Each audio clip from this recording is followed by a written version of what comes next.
சீன மருமகள்ல அடுத்து நடக்க போதுன்னு வாங்க பார்க்கலாம். சேது வீட்டில் இருக்கிற யாருக்குமே தெரியாம தமிழ டாக்டருக்கு காலேஜ்ல சேர்த்தா நல்லா இருக்கும்னு நினைக்கிறவங்க இந்த வீடியோவை லைக் பண்ணிக்கங்க. இங்க சேதுவும் தமிழும் காலையில கிளம்பிக்கிட்டு இருக்காங்க காலேஜ் போறதுக்காண்டி. ஈஸ்வரியும் சித்ராவும் சேதுவை பார்த்துக்கிட்டே இருக்காங்க. என்ன இவங்க படபடன்னு கிளம்பிக்கிட்டு இருக்கியா, எங்க போறான்னு தெரியலையே. வேகமா ஈஸ்வரி சேதுக்கிட்ட, ஏப்பா சேது எங்கேயும் வெளியே போறியா என்ன அப்படின்னு சொல்லி ஈஸ்வரி கேட்கவும், ஏன் சினிமா என்ன சினிமா அப்படின்னு சொல்லிட்டு சேது கேட்கிறாரு. இல்லப்பா காலையில இருந்து பாத்துக்கிட்டு இருக்கேன், ஒரே பரபரப்பா கிளம்பிக்கிட்டு இருக்கே, அதான் கேட்டேன் எங்கப்பா போற அப்படின்னு சொல்லி ஈஸ்வரி கேட்கவும், இல்ல சினிமா இல்ல இங்க தெரிஞ்சவங்களை பார்க்க போறேன் அப்படின்னு சொல்லிட்டு சேது சொல்றாரு. கூடவே பார்த்தா தமிழ் செல்வி கிளம்புற பார்த்துட்டு அவ இங்க கிளம்பிக்கிட்டு இருக்க அப்படின்னு சொல்லி ஈஸ்வரி கேட்கவும், தமிழ் கோயிலுக்கு போகணும்னு சொன்னா, அதான் தமிழும் நானும் அப்படியே கோயிலுக்கு போயிட்டு ஒரு தெரிஞ்சவங்களை பார்த்துட்டு வரலான் இருக்கேன் அப்படின்னு சொல்லிட்டு சேது சொல்லவும், சரி சரி அப்படின்னு சொல்லிட்டு இங்க ஈஸ்வரியும் பார்த்தா அமைதியாயிருது. ஆனா ஈஸ்வரிக்கு பார்த்தா சந்தேகமா இருக்கு. ரெண்டு பேரும் பரபரப்பா கிளம்பிக்கிட்டு இருக்காங்க. ஆனா இவன் சொல்றத பார்த்தா உண்மை இல்லாத மாதிரியே இருக்கு அப்படின்னு சொல்லிட்டு ஈஸ்வரி மனசுக்குள்ள நினைச்சுக்கிட்டு இருக்கு.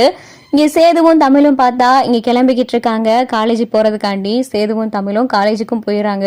என்ன தமிழ் நீ சொன்ன காலேஜ் இதுதானா அப்படின்னு சொல்லிட்டு சேது கேட்கவும், ஆமாங்க இங்கதான் மருத்துவ படிப்புக்கு நல்ல காலேஜ்னு நான் போன்ல பார்த்தேன், அதான் இந்த காலேஜ் நான் உங்ககிட்ட சொன்னேன் அப்படின்னு சொல்லிட்டு தமிழ் சொல்லவும், அப்புறம் என்ன தமிழ் இவ்வளோ பெரிய காலேஜா இருக்கு, நீ அதெல்லாம் டாக்டருக்கு படிச்சு வந்துடுற தமிழ், என் பொண்டாட்டி சீக்கிரமே டாக்டர் ஆயிருவா அப்படின்னு சொல்லிட்டு சேது சொல்லிக்கிட்டு இருக்காரு.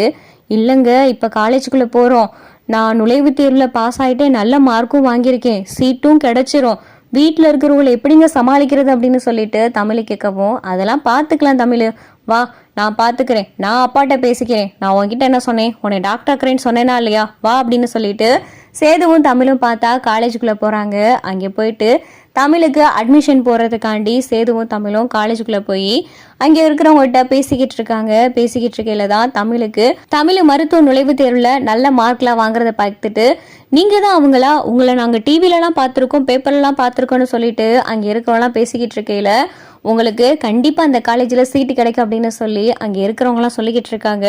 தமிழுக்கு பார்த்தா அந்த காலேஜில் தான் சீட்டும் வாங்கிடுறாங்க. தமிழ் அந்த காலேஜில் சேர்றதுக்காண்டி ஃபார்ம் எல்லாம் ஃபில் பண்ணி எல்லாம் கொடுத்துட்டு வராங்க.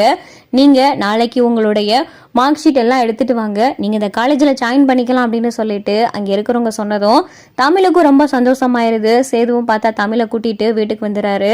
அப்புறம் தமிழ், இன்னும் 2-3 நாளில் நீ காலேஜுக்கு போகிற, ஆமாம் காலேஜுக்கு போகிறதுக்கு அந்த பேக்கு அப்புறம் அதில் வைக்கிறதுக்கு நோட்டிட்டு அதெல்லாம் வாங்கணும்ல அப்படின்னு சொல்லிட்டு சேது கேட்கவும், அதெல்லாம் வாங்கணும் தாங்க, ஆனால் காலேஜுக்கு எப்படி டெய்லி நான் காலையில் போயிட்டு மதியத்துக்கும் சாயந்தரமும் எப்படிங்க காலேஜ் நான் போயிட்டு வரணுமே, டெய்லி போகணுமே, அந்த எப்படி நான் வீட்டில் இருக்கிறவங்களை சமாளிக்க முடியும் அப்படின்னு சொல்லிட்டு தமிழ் கேட்கவும், அதெல்லாம் சமாளிக்கலாம், முதல்ல காலேஜுக்கு போயிட்டு என்ன ஏதுன்னு வந்து பார்ப்போம், அதுக்கப்புறமா வீட்டில் இருக்கிறவர்கிட்ட சொல்லிக்கிறலாம், புரியுதா, நீ ஒன்றும் பதட்டப்படாத அப்படின்னு சொல்லிட்டு இங்கே சேது சொல்லவும், சரிங்க என்னமோ சொல்றீங்க, ஆனால் வீட்டில் மாமாக்கோ இல்லை வீட்டில் இருக்கிற யாருக்காவது தெரிஞ்சிச்சுன்னா நான் என்னங்க பண்ணுறது அப்படின்னு சொல்லிட்டு தமிழ் கேட்கல, நாள் நீ காலேஜுக்கு போயிட்டு வா, நான் ஏதாவது சொல்லி சமாளிச்சுக்கிறேன், நம்ம ஏதாவது வெளியூர் போகிறோம் இல்லை என்னுடைய ஃப்ரெண்டுக்கு கல்யாணம் அது இது எப்படியாவது சொல்லி காலையில் போயிட்டு காலேஜ் முடிஞ்சதுக்கப்புறமா சாயந்தரம் வருவோம்,